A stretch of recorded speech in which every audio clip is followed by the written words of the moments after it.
We're going to transition now to some relief pitchers. We're going to talk through a few different names here.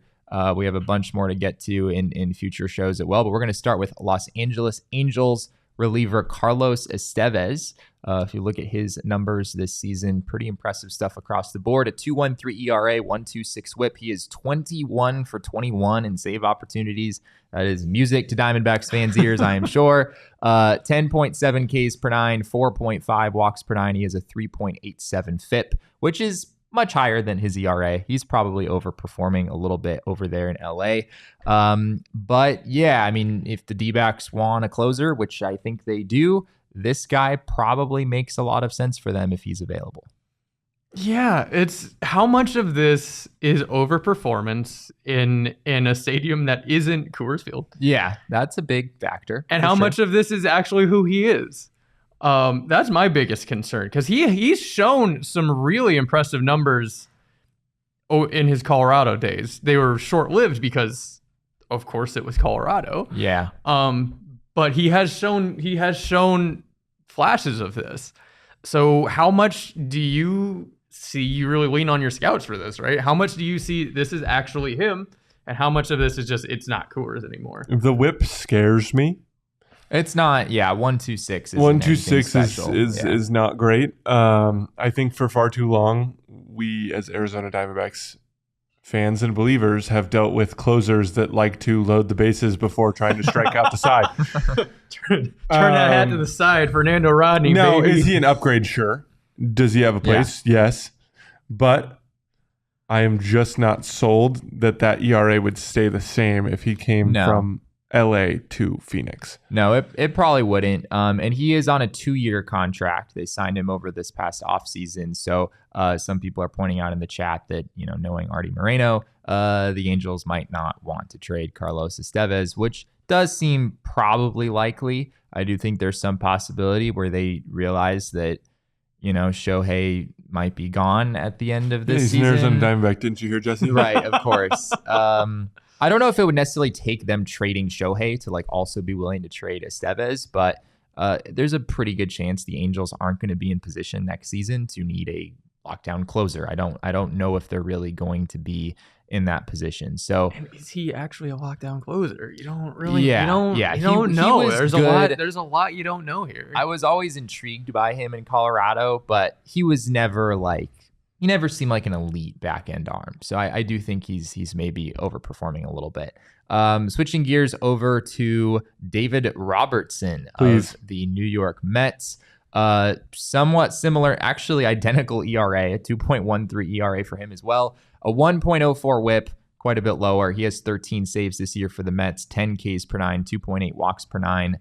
I believe he's 54 years old, and this is his 28th year in the majors, and yet here we are.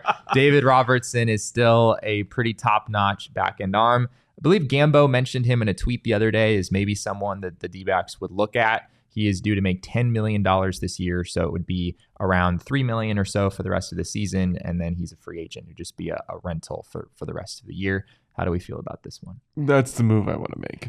If I'm going to go get an arm, I think that's the arm I want. I think it's more so just track record. He's got a really trustworthy track record. Yeah.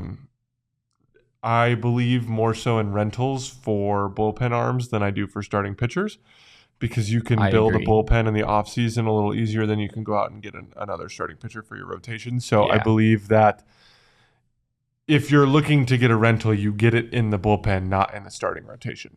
So that's why I think Robertson is probably my main target in the bullpen side of things. Yeah, absolutely. You can change your bullpen. So your bullpen from opening day to the All-Star break to the very end of the season is going to be completely different at all three stages. Yeah. So you can build a bullpen. Almost all bullpen arms except for a legitimate young closer are going to be rentals, just no matter what, always. My problem is he's never, I don't know, man. He's been one of the best relievers in all of baseball for a very long time. Yeah. how much more does he got, man? He's 38 years old. You need half a season. I mean, yeah. All you need is half a season. Yeah, if you got, it would really depend on the asking price. Yeah, as well. Both he and Estevez are sort of similar in that, like, I'm pulling the trigger as long as the price is right. Sure. Because I would take David Robertson. I'm trying to play devil's advocate, but like, I'm taking David Robertson any day. Seems like he'll be available. I think the Mets will trade him. I know their owner, Steve Cohen, of course, is very aggressive, but he doesn't seem afraid to sell at the trade deadline. Maybe not Max Scherzer and Justin Verlander, but give me Scherzer, baby. Robertson is only under team control to the end of this season, as we said. So I think it would make sense for them to move on from him. Lastly, for today, we have reliever Scott Barlow, a righty on the Kansas City Royals. This ERA is not a misprint. He has a 4.89 ERA this season, a 1.43 whip. He has saved some games. He has 11 saves this year for the Royals, 11.6 Ks per nine, 4.9 walks per nine, a 3.46 FIP. So his peripherals are significantly better. His baseball savant page looks pretty good. Yeah, he's one of those guys where I think he's a lot better than how he's pitched so far, but he just really hasn't pitched well this season. Last year, he had a 2.18 ERA. He had a 2.42 ERA in 2021. So this is kind of the opposite, where he's not overperforming. He's probably underperforming, and maybe that lowers the asking price from the Royals just a little bit.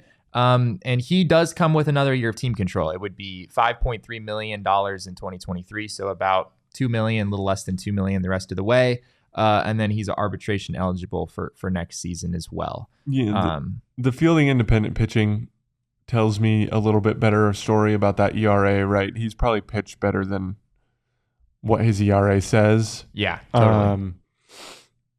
I think that he slots in a little better with the timeline of this team than Robertson does. But I'm not just like you'd like to have another year. Is that basically what? Yeah, I mean, saying? If you can, sure, but it just depends on what the price is.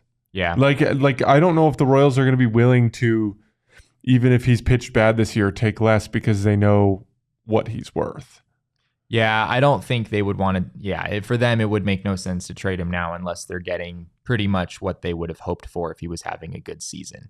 If you're getting much lower offers, you might as well just keep him if you're the Royals and maybe deal him at next year's trade deadline when the Royals are inevitably terrible once again.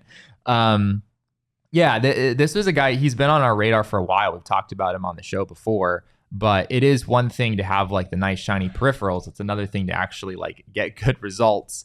And Barlow hasn't done that recently. His most recent outing came against the Detroit Tigers, and he gave up 3 hits and 3 walks and threw 33 pitches in 1 inning, giving up 4 runs. So it's right in. Yeah, right. Yeah. Welcome to the club. Yeah, we can talk about metrics all you want. At the end of the day, the only stat that matters is the score after 9, right? Like, yeah, that's if there's one thing that Mike Hazen likes, it's team control. He likes trading for guys with team control.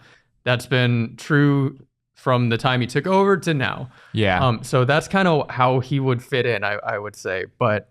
If you look at the numbers, he's a bad pitcher on a very bad team. So I don't know if you make this, depending on the price. I don't know if you make this trade. Yeah, guess it all sort of depends on the price. The trade deadline is always like, well, like, what did we pay for it? Yeah, we want all of the players. But tell us what it will cost. Of course, we want Shohei Ohtani, but are we willing to give it? Like it's just a balancing act.